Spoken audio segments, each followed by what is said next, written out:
창조적 행위, 존재의 방식. 릭 루빈 지음, 정지연 옮김. 출판 코쿤북스. 창의성의 원천. 창조는 모든 것에서 시작된다. 보고 행동하고 생각하고 느끼고 상상하고 있는 그 모든 것. 그리고 말하지 않고 생각하지 않은 채로 우리 안에 있는 모든 것. 이것이 창조의 원료다. 이를 통해 우리는 창조의 순간을 하나하나 쌓아간다. 원료는 우리 안에서 나오지 않는다. 원천은 밖에 있다. 우리를 둘러싼 지혜. 언제든 이용할 수 있는 절대로 고갈되지 않는 선물에 있다. 우리는 그것을 감지하거나 기억하거나 알아차린다. 경험을 통해서뿐만 아니라 꿈, 직관, 잠재의식의 조각 등 온갖 헤아릴 수 없는 방법들로 밖에 있는 재료가 우리 안으로 들어온다. 마음이 보기에 이 재료는 안에서 나오는 것처럼 보인다. 하지만 환상이다. 우리 안에는 광범위한 원천이 자그마한 조각들이 저장되어 있다. 그 작은 조각들이 마치 수증기처럼 무의식에서 피어올라 한데 엉기어 하나의 생각을, 아이디어를 만들어낸다. 창의성의 원천을 구름이라고 생각하면 쉽다. 구름은 절대 사라지지 않는다. 그저 형태를 바꿀 뿐이다. 비로 변하여 바다의 일부가 되고 또다시 증발해 구름으로 돌아간다. 예술도 마찬가지다. 예술은 생각 에너지의 순환이다. 에너지는 매번 다른 방식으로 결합해서 돌아오므로 새로워 보인다. 세상에는 똑같은 구름이 없다. 처음 접하는 예술작품이 깊은 차원의 울림을 줄 수 있는 것도 이 때문이다. 익숙한 무언가가 그저 낯선 형태로 돌아온 것이니까. 혹은 깨닫지 못할 뿐 그것이 우리가 지금껏 내내 찾고 있던 무언가일 수도 있다. 절대로 끝나지 않는 퍼즐의 마지막 한 조각 같은. 인식. 대부분의 일상활동에서 우리는 목표를 선택하고 눈앞의 목표를 달성하기 위한 전략을 생각해낸다. 프로그램을 만든다. 인식이 움직이는 방식은 좀 다르다. 프로그램이 우리 주변에서 일어난다. 세상이 행동하고 우리는 지켜본다. 우리는 그 내용을 거의 혹은 전혀 통제할 수 없다. 인식은 지금 우리의 내면과 주변에 무슨 일이 일어나고 있는지 알아차리도록 해준다. 집착이나 개입 없이도 그렇게 한다. 우리는 신체의 감각이나 스쳐 지나가는 생각과 감정, 소리, 시각적 신호, 냄새 같은 것을 관찰한다. 이렇듯 거리를 둔 알아차림을 통해 인식은 우연히 눈에 들어온 꽃이 우리의 개입 없이 더 많은 것을 드러내도록 허용한다. 꽃뿐만 아니라 세상 모든 것이 그렇다. 인식은 강요하는 상태가 아니다. 지속성이 핵심이지만 노력은 거의 개입되지 않는다. 인식은 우리가 적극적으로 허용하는 어떤 것이다.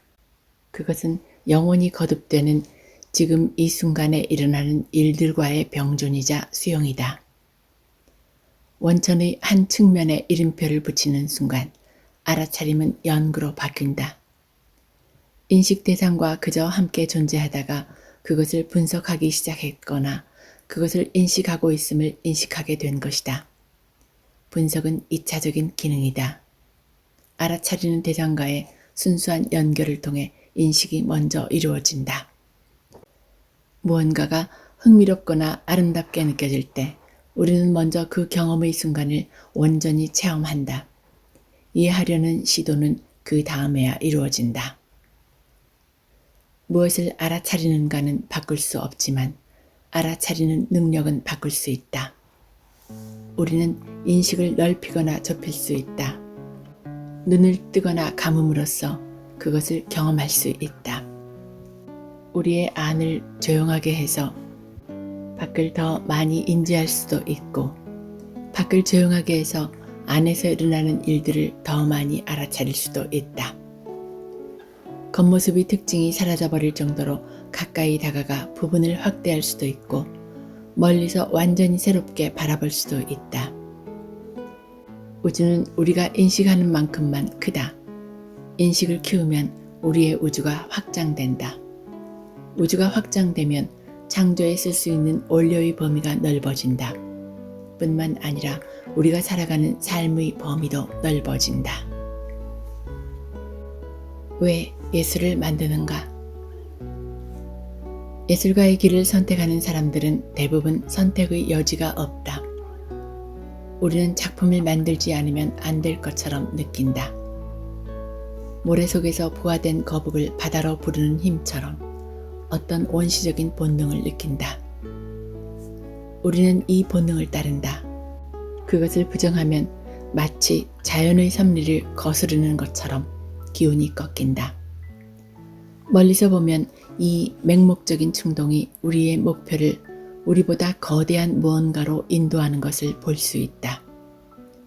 작품이 형태를 갖추기 시작하는 것을 느끼는 순간 이 신비한 감정의 전류를 다른 사람들에게도 느끼게 하고 싶어서 작품을 세상에 공유하고 싶은 충동이 밀려온다. 이것이 자기 표현의 부름, 창조의 목적이다. 꼭 자신을 이해하거나 이해받기 위한 것은 아니다. 우리는 다른 사람들에게 울림을 주기 위해 우리의 필터, 즉 세상을 보는 방법을 공유한다. 예술은 비영속적 삶의 반향이다. 인간은 세상에 태어나 짧게 머무르다가 가지만 이곳에 머문 시간을 나타내는 기념물로서 작품을 만든다. 작품은 우리의 존재를 계속해서 확인시켜주는 무언가이다.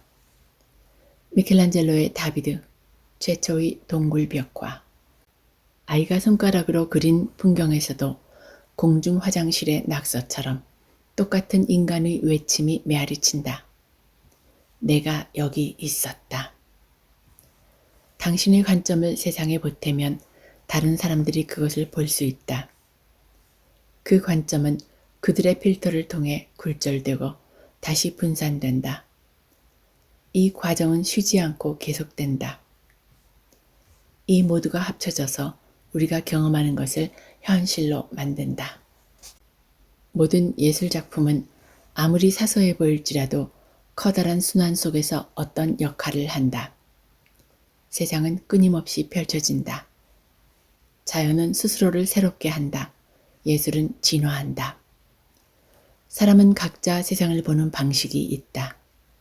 그래서 고립감을 느끼기도 한다. 하지만 예술에는 언어의 한계를 넘어 우리를 연결시키는 힘이 있다. 그 연결을 통해 우리는 우리의 내면을 바깥으로 향하게 하고 분리의 경계를 허물고 우리가 알게 된 삶의 깨달음을 기념하는 위대한 작업에 참여한다. 그 깨달음이란 이것이다. 분리는 없다. 우리는 하나다. 우리가 살아가는 이유는 세상에 우리를 표현하기 위해서이다. 그 가장 효과적이고 아름다운 방법이 예술 작품을 만드는 것이다. 예술은 언어를 뛰어넘고 삶을 뛰어넘는다. 그것은 우리가 서로에게 그리고 시간을 초월해서 메시지를 보내는 보편적인 방법이다. 조화로움. 자연의 아름다움에는 보이지 않는 수학의 실들이 엮여 있다.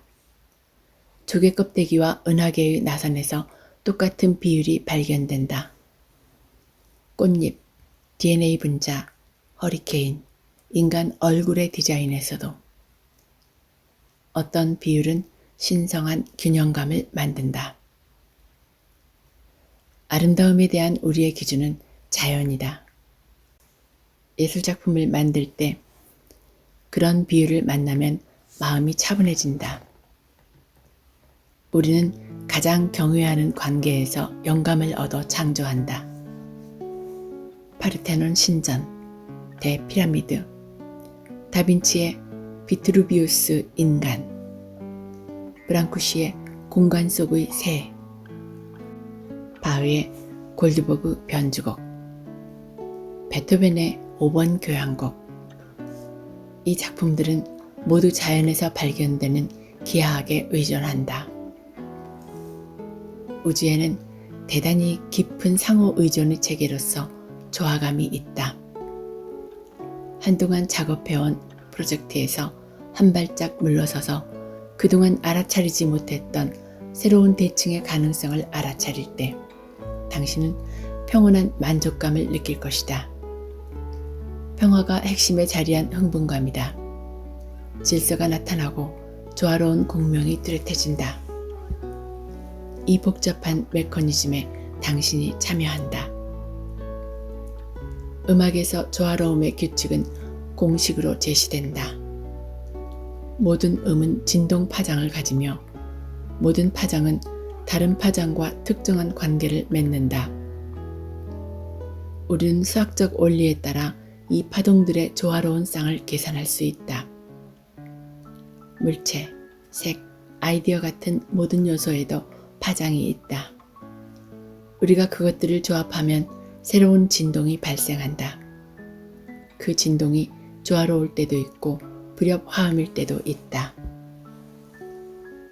진동을 통해 강력한 작품을 만들기 위해 꼭 수학을 이해할 필요는 없다.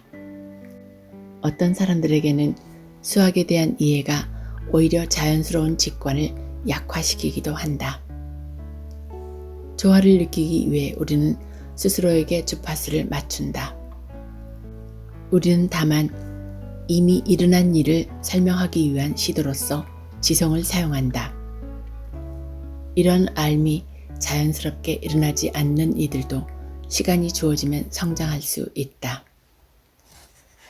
조율을 연습함으로써 이러한 자연적 공명에 대한 기민함을 기를 수 있다. 균형 잡힌 것을 더 예리하게 감지하고 황금률을 인식하는 것이다. 작품을 만들거나 완성할 때 더 명확한 인식, 조화로운 느낌이 든다. 조화와 일관성이 있다. 이 각각의 요소들이 합쳐져서 하나가 된다. 위대한 작품이 꼭 조화로울 필요는 없다. 때로는 불균형을 보여주거나 불편함을 느끼게 하는 것이 예술의 핵심일 때도 있다. 노래를 들을 때 불협화음이 갑자기 조화를 이루면 순간 기분이 좋아지는 효과가 있다. 그래서 불협화음에 관심을 쏟는 경우도 있다. 다른 때 같으면 알아차리지 못했을 조화의 주의가 향하므로 긴장감과 해방감을 만들어주기 때문이다. 작품을 만들 때 근본적인 조화의 원칙에 깊이 정렬하면 할수록 어디서나 그것을 알아차릴 수 있을 것이다. 특수한 작업을 통해 일반적인 안목도 더 다듬어지기 때문이다. 주변에서 우주의 조화를 인식할 수 없다면 아마도 정보를 충분히 받고 있지 않기 때문일지 모른다.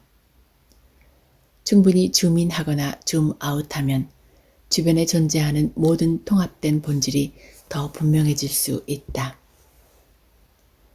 캔버스에 세세한 붓터치를 더할 때마다 옆으로 물러나 전체 그림을 볼 수 없듯이 우리는 우리를 둘러싼 모든 방향의 거대한 관계와 균형추 전체를 받아들일 수는 없다. 우주의 내적인 원리를 이해할 수 없는 우리의 불능이 그 무궁무진함에 우리가 더 잘 조화되도록 만드는지도 모른다. 마법은 분석이나 이해에 있지 않다. 마법은 모르는 것에 대한 경이로움 속에 깃들어 있다. 우리가 스스로에게 말하는 것. 우리는 자신에 대한 이야기를 가지고 있지만 그것은 우리가 아니다. 우리는 작품에 대한 이야기를 가지고 있지만 그것은 작품이 아니다. 자신과 자신의 예술을 이해하려는 우리의 시도는 연막이고 혼돈이다. 그것들은 있는 그대로를 비추지 않는다. 우리를 잘못된 길로 이끈다. 우리는 무엇이 중요하지 않은지, 무엇이 필수적인지, 우리의 기여가 무엇인지 알 방법이 없다. 우리는 자신이 누구인지, 작품이 어떻게 만들어지는지에 대해 변화무쌍한 이야기를 스스로에게 들려준다. 하지만 그 무엇도 중요하지 않다. 중요한 것은 작품 그 자체다. 실제로 만들어진 예술과 그것이 어떻게 인식되는가이다. 나는 나다. 작품은 작품이다. 관객은 저마다 그들 자신이다. 모두가 고유하다. 그 무엇도 단순한 방정식이나 공통의 언어로 증류되기는커녕 진정으로 이해될 수 없다. 모든 순간에 이용 가능한 정보는 수십억 개에 이르지만 우리가 수집하는 것은 소수일 뿐이다. 우리는 열쇠 구멍을 통해 해석을 수집하고 기존의 컬렉션에 또 다른 이야기를 추가한다. 자신에게 어떤 이야기를 할 때마다 우리는 가능성을 부정한다. 현실을 깎아내린다. 자아의 방에 벽을 친다. 우리가 채택한 허구에 불과한 구성 원칙에 맞추려고 진실을 허물어뜨린다. 예술가로서 우리는 이런 이야기들을 계속해서 내려놓고 우리를 예술의 길로 끌어당기는 호기심 어린 에너지를 맹목적으로 믿어야만 한다. 예술작품은 모든 요소, 즉 우주와 자아의 프리즘, 아이디어를 구체화하는 마법과 규율이 전부 다 모이는 지점이다. 만약 이것들이 당신을 모순으로 이끈다 해도, 즉 이을 수 없고 이해할 수 없는 영역으로 이끈다 해도 조화롭지 않다는 뜻은 아니다. 인식된 혼돈 속에도 질서와 패턴이 존재한다. 그 어떤 이야기도 담을 수 없을 만큼 거대한 모든 것을 관통하는 우주의 전류가 흐르고 있다.